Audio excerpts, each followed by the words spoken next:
తిరుమలకి వెళ్ళిన ఆ 8దో మెట్టు దగ్గర ఒక్క నిమిషం కూడా నిలబడకపోతే మీ యాత్ర అసంపూర్ణమే అంటారు. అసలు ఎందుకో తెలుసా? లక్షల మంది భక్తులు తిరుమల దర్శనం చేస్తారు. కానీ ఇప్పటికీ చాలామందికి తిరుమల పుష్కరిణిలోని 8దో మెట్టు రహస్యం తెలియదు. ఈరోజు అద్భుతమైన రహస్యాన్ని తెలుసుకుందాం. మన శరీరంలో ఉన్న 7 చక్రాలే తిరుమలలోని 7 కొండలని పండితులు చెబుతారు. అలిపిరిలో అడుగు పెట్టగానే మనలోని శక్తి కేంద్రాలు యాక్టివేట్ అవుతాయట. కానీ అసలైన రహస్యం స్వామి పుష్కరిణిలోని 8దో మెట్టు దగ్గరే ఉంది. దీనినే అష్టమ సోపానం అంటారు. జ్యోతిష్య శాస్త్రం ప్రకారం 8దో స్థానం శనీశ్వరుడిది. అష్టమ శని, ఏలినాటి శని బాధలున్నవారు ఈ 8దో మెట్టు మీద ఒక్క నిమిషం నిలబడి ప్రార్థిస్తే శని బాధల నుంచి ఉపశమనం లభిస్తుందట.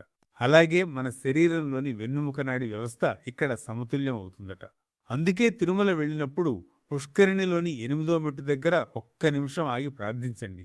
మీకు తెలియకుండానే ధైర్యం, స్థిరత్వం, మానసిక బలం మీ జీవితంలో ప్రవేశిస్తాయి. ఇదే తిరుమల 8దో మెట్టు మహిమ.